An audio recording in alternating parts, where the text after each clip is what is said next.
welcome back to my channel. In today's video, I'm going to be giving you guys a great idea for a quick weeknight meal. If you're a busy parent and you need something quick to make when you come home from a long day of work, or if you're a college student and you need something quick to make after a long day of classes or studying, then this one is for you guys.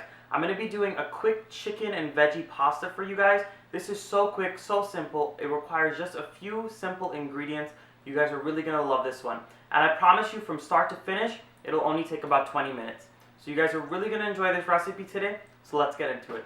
To make this quick and easy chicken pasta, you're only going to need a few ingredients. So to start off with, we are going to, of course, need our chicken, and I am using chicken breasts. It is not shown in the screen here, but I'm using some chicken breasts that I've chopped up into cubes and I've seasoned with some of my homemade green seasoning. I'll leave the recipe right up here.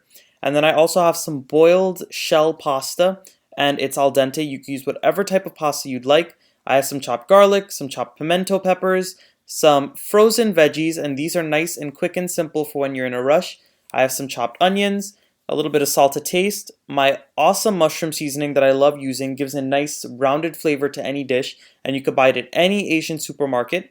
And after I boiled my pasta, I had some extra pasta water, which I've gone ahead and reserved on the side to help me create a nice thick sauce.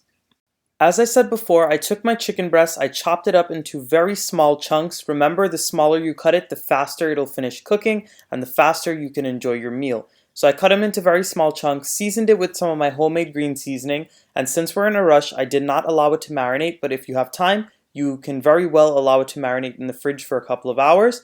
And all I did was I heated up some vegetable oil and a little bit of butter in my pan. That combination of the vegetable oil as well as the butter is going to add in a really nice flavor. So once those got hot in my pan, I added in the chicken and I'm going to allow this to brown.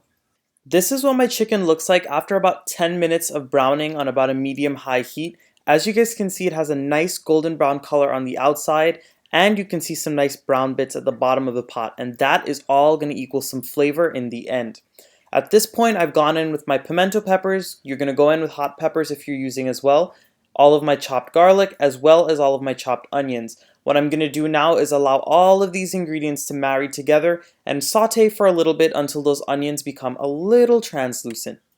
Once you see that all of the onions have started to soften a little bit, it's time to go in with a little bit of salt to taste.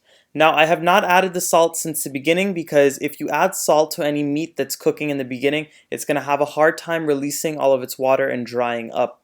At this point, I also went in with all of my mushroom seasoning, and the salt and the mushroom seasoning and any ingredient that I add to this dish is definitely up to your taste. So I'm going to stir this around and allow it to fry up for about a minute more. Once you add in your salt and your mushroom seasoning and you allow it to fry up for just about a minute, it's time to go in with all of your frozen veggies. Now, I like adding the frozen veggies a little bit towards the end of the cooking process just so they don't get too mushy. You want them to have a nice little crunch to them as well. And I love using frozen veggies because you do not have to chop up a whole bunch of vegetables. My frozen veggies have been cooking with the chicken for just about a minute or two, and I don't like to overcook them just because I don't like mushy veggies in any of my foods. So once you allow it to fry up, you're going to notice that there are a lot of little brown bits stuck to the bottom of the pot. So what we're going to do is we're going to take some of that reserved pasta water and we're going to allow it to somewhat deglaze the pan. Now, if you wanted to, you could also go ahead and add in some white or red wine to this to deglaze the pan as well. That would give it a really nice flavor as well. And as you guys can see, as I'm turning it around, all of those little brown bits have come off from the bottom. And I'm telling you guys, all of those brown bits equal flavor, so make sure you do this step. Once you finish deglazing the pan with a little bit of that pasta water and all of those delicious brown bits are picked up from the bottom of the pan, it's time to go in with all of your boiled pasta. Now, whenever you're cooking any type of pasta dish, you want to make sure that you do not overcook the pasta because when you add it back into the dish to, like, say, fry up with the chicken or the veggies or whatever you're making, it's going to continue to cook a little bit more. And the last thing you want is mushy pasta because it's definitely not great. So what I'm going to do is I'm going to toss this up, and if you find that it's too dry, you can always go in with a little more butter, you can go in with a little bit more olive oil or any type of oil. You can also keep adding in a little bit of pasta water if you find that it is too dry. Now at this point, I'm going to give it a taste for salt, add in some black pepper if needed, and then it is ready to serve. It's as simple as that.